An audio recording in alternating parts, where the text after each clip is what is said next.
नमस्कार, आदाब, सत श्री अकाल। न्यूज IBN 2020 में आपका स्वागत है। सच कभी छुपता नहीं, IBN कभी रुकता नहीं। मैं सरवर खान करीवाला आपको दिन भर की खबरों से रूबरू। घायल हुए व्यक्ति की इलाज के दौरान मौत, परिजनों ने थाने के सामने सब रख कर किया प्रदर्शन। सिरोंज विगत दिनों नगर के पालीवाल कॉलोनी स्थित एक गली में 3 लोगों ने 41 वर्षीय नारायण सिंह बघेल पर चाकू से अचानक हमला कर गंभीर रूप से घायल कर दिया था। घटना गुरुवार रात्रि करीब 10:30 बजे की बताई जा रही है। उसे समय नारायण सिंह अपने घर के बाहर टहल रहे थे। चाकू के हमले में नारायण सिंह गंभीर रूप से घायल हो गए। उन्हें तुरंत निजी अस्पताल में उपचार के बाद परिजनों द्वारा भोपाल लेकर गए थे, जहां पर एक निजी अस्पताल में उनका उपचार चल रहा था। वहीं भोपाल में इलाज के दौरान नारायण सिंह बघेल की मौत हो गई। नारायण बघेल ने मरने से पहले दिया अपना बयान। मृतक के शव को एम्बुलेंस के माध्यम से शाम 6 बजे के करीब सिरोंज लाया गया, जहाँ पर परिजनों सहित बड़ी संख्या में लोगों ने थाने के सामने शव रखकर विरोध प्रदर्शन किया और आरोपियों को गिरफ्तार कर उनके घरों पर बुलडोजर चलाई जाने की मांग की। इस बात की सूचना पर प्रशासन भी सतर्क हो गया था। उनके आने से पूर्व ही आसपास के थानों से पुलिस बल भी बुला लिया गया था। सिरोंज SDM हर्षल चौधरी व पुलिस SDOP उमेश कुमार तिवारी, थाना प्रभारी संदीप पवार द्वारा परिजनों को काफी समझाने की कोशिश की गई, लेकिन रात 9 बजे तक कोई हल नहीं निकल सका।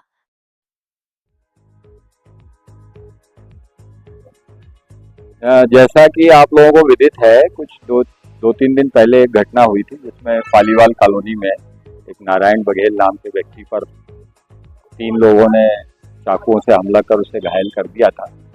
गंभीर रूप से घायल होने के उपरांत उनके परिवारजनों की सूचना पर प्रथम सूचना दर्ज की गई थी, जिसमें प्राण से खत्म करने की नीयत से वार करने को लेकर गंभीर धाराओं में लोगों के द्वारा कार्रवाई की गई। नारायण बघेल उपचार के दौरान भोपाल में बंसल हॉस्पिटल में उनकी मृत्यु हुई है।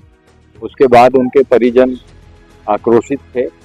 जैसा कोई एक वीडियो वायरल हुआ था जिसमें उनके द्वारा किसी संतोष के नाम से कहा जा रहा था कि उनके द्वारा ये घटना में शामिल है या जो, इन सब बातों को लेकर कार्रवाई से असंतुष्ट होकर परिवार के लोगों द्वारा अपने ग्रामवासियों के साथ आज यहाँ थाने के सामने रोष प्रदर्शन किया गया था। उनसे बातचीत करने के बाद जैसा उनके द्वारा इच्छित था उसके अनुरूप कार्रवाई की गई है और गंभीर शिकायत पाए जाने पर संबंधित पुलिसकर्मी को यहाँ से हटा दिया गया है और उच्च स्तरीय जांच दल की गठन की बात जो उनके द्वारा की गई थी उसको मान लिया गया है और जैसा वे लोग चाहते हैं, जिस अधिकारी से भी जांच चाहते हैं उनसे जांच आदेशित कर दी जाएगी और जांच में जैसे भी हम लोगों को साक्ष्य आएंगे, जो भी दोषी होगा उस पर कठोर कार्रवाई की जाएगी।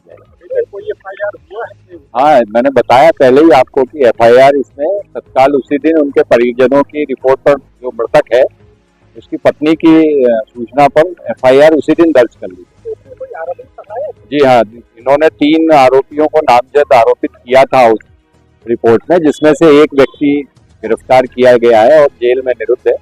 2 व्यक्ति अभी फरार चल रहे हैं, जिनकी तलाश के लिए हमारी टीमें लगी हुई है। यथासंभव यथाशीघ्र उनको गिरफ्तार कर लिया जाए। संतोष की बात चल रही थी सर, क्या उनके ऊपर FIR हो गया है कि जांच के बाद हो? नहीं, ये उसी संबंध में तो ये सारा आक्रोश था और उसमें यही बात उठी है, क्योंकि उन्होंने एक कथन किया है कि इनके द्वारा मरवाया गया है, ऐसा कथन है। तो इस कथन की सत्यता और उसके साक्ष्य के संबंध में उच्च स्तरीय जांच दल के गठन की बात की गई है, जिससे वो लोग संतुष्ट हैं। हमारे चैनल को शेयर, लाइक और सब्सक्राइब करना ना भूलें। बेल आइकन दबाएं, हमारे चैनल को सब्सक्राइब करें और लाइक करें।